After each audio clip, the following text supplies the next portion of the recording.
there is not a source of sickness. We know that sometimes it feels like that to you because sometimes you're living something that you don't mean to live. And when someone says, you know, you create your own reality, you don't want to hear that when you're created something that you do not want. And then you assume, well, there must be something screwy with this because I would not do this to me. So there must be other factors. And we say the only other factor is that you're offering vibrations without being aware that you're offering vibrations. You've offered them so long, people around you have offered them, they feel normal. So you say it's normal to feel bad about this. It's normal to feel unhappy about this. It's just normal. If you betray your population by being cheerful when they think you should be mournful, they'll call you names. They'll call you Pollyanna, at which point we would point out, she lived a good life.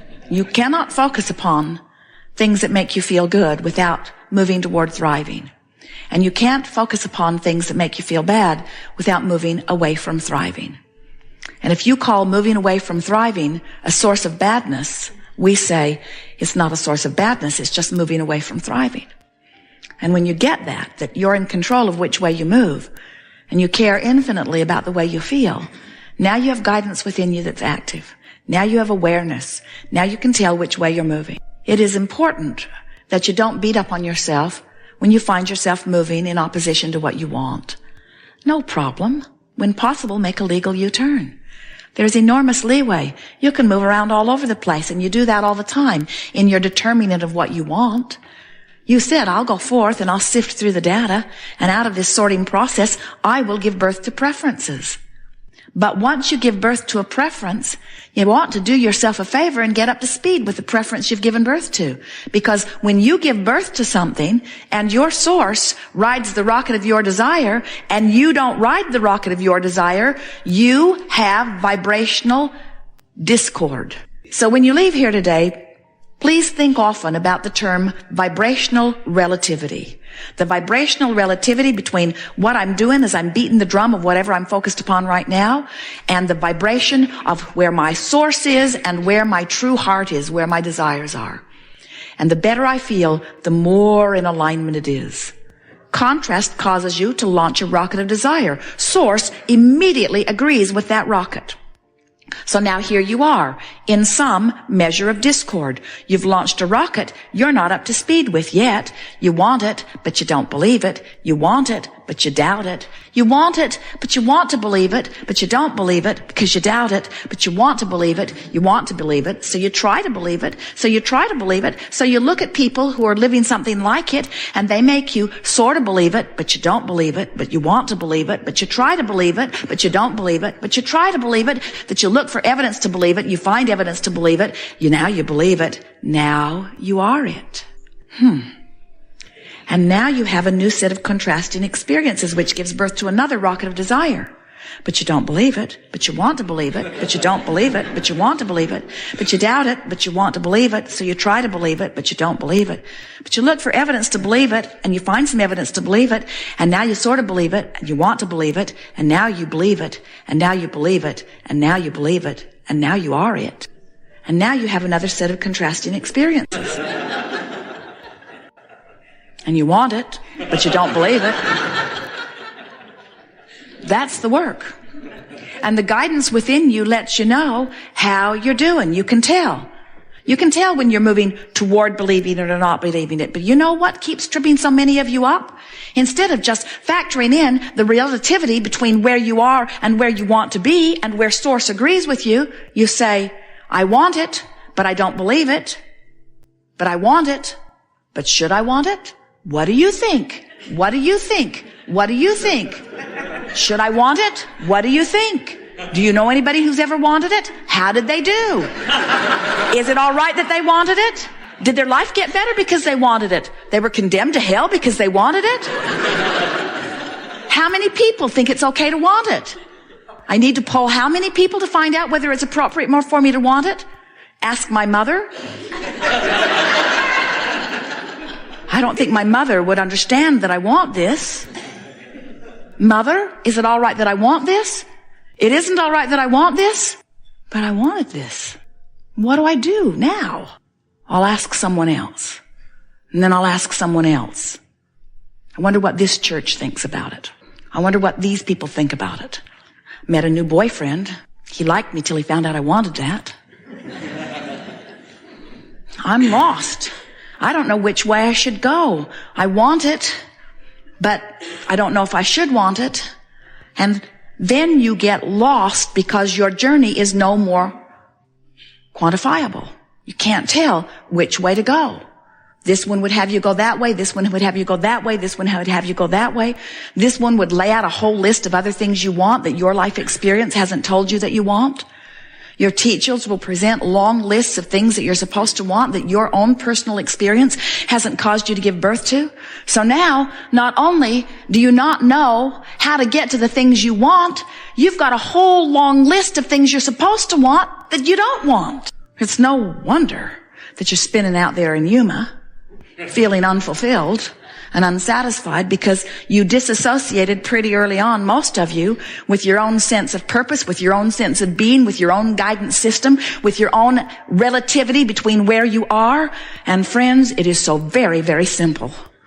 You are such worthy creators, and when your life helps you to conclude a preference, Source agrees with it so powerfully that you've got to go along with your own desires if you are to find the fulfillment of your life's purpose.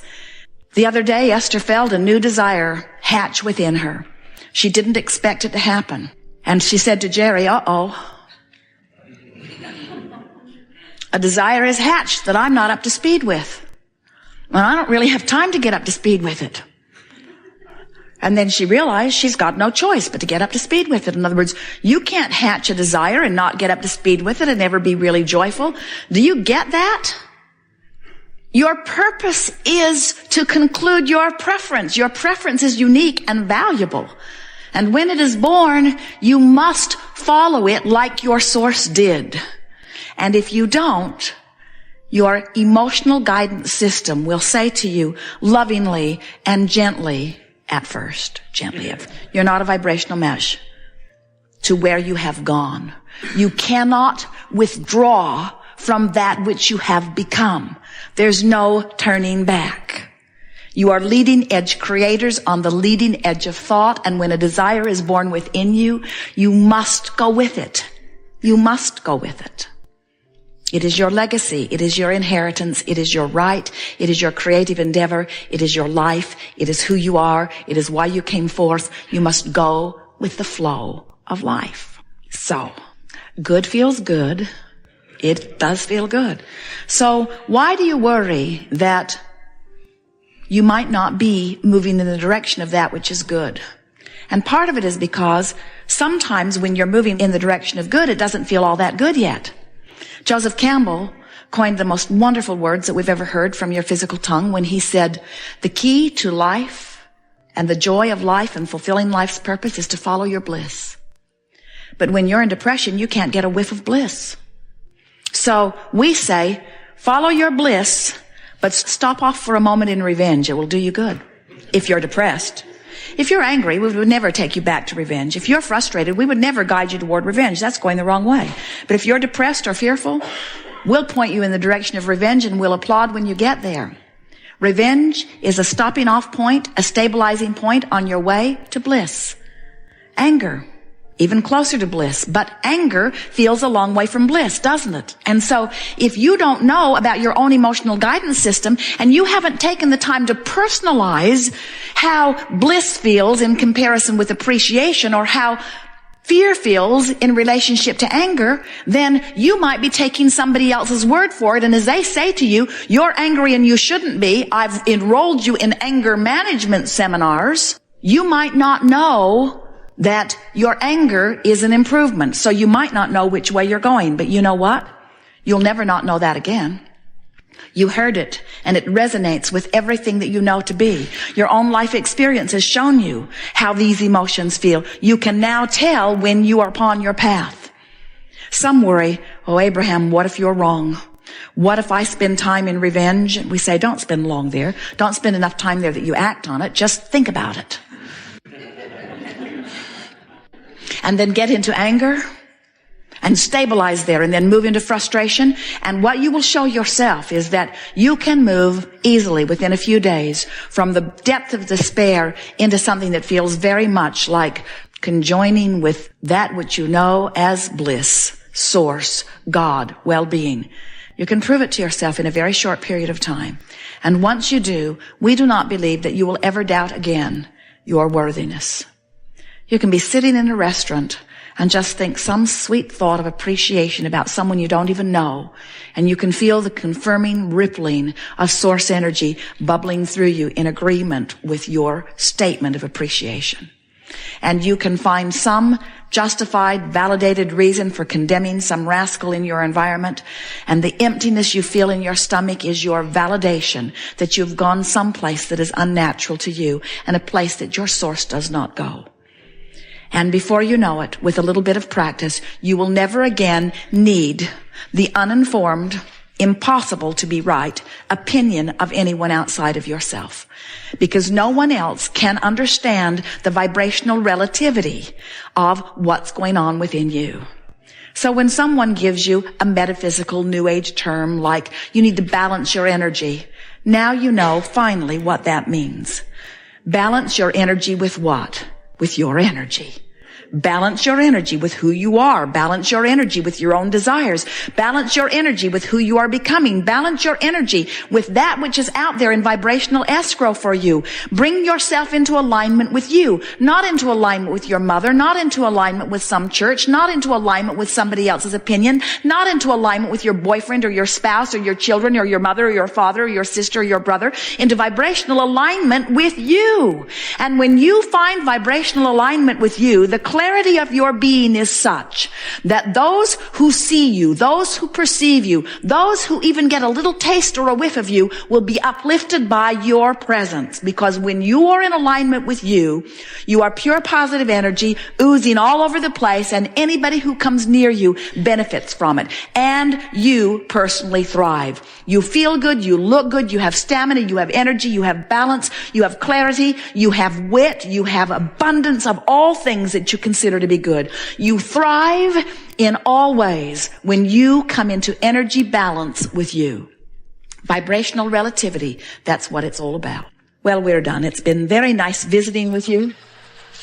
Now go forth into your lives and watch your vibrational relativity, and if you don't feel good, do something about it. And complaining about somebody else doing something about it is not you doing something about it. When you say, I don't feel good because I don't like what you've done, you're putting yourself in an impossible position because you can't control what they do. They're approaching things differently. They've got different vibrational relativity. If you need them to be different so that you can feel better, you're in deep doo-doo, because even when they really love you, they can't really do that. Have you ever had someone try hard to do whatever you want them to do? Sooner or later they let you down, don't they? Sometimes they have the gall to focus on their own life instead of yours. And then you say, don't be so selfish. And what you mean is, never mind your selfish nature, tend to mine. And sometimes they say that to you, and it's ridiculous no matter who's saying it to who, because you are the only one who can control the way you feel. And you have to get to the place where you want to feel good so much that you practice feeling good under any and all conditions. And before you know it, you've tuned yourself, you've toned yourself, you're tuned in, tapped in, turned on. You are a vibrational equivalent to such good feeling things that bad feeling things cannot come your way. And when they happen to others that you love, you're briefly there, but you're not there for long, because you are such a vibrational match to the well-being that is really who you are, because you have figured out how to balance your energy. You have figured out how to come into alignment with the energy that was you when you got here. You've returned to the pure state of knowing that you are a creator and that all is well, and that you never get it done, and that you can't get it wrong. And the reason you can't get it wrong is you can't get it done. Even if you're standing in a place that feels wrong, it's not done. So make the best of where you are and it'll get better. And keep making the best of where you are and it'll get better still. And if you keep making the best of where you are, it will get so good, you'll forget it was ever bad, you see.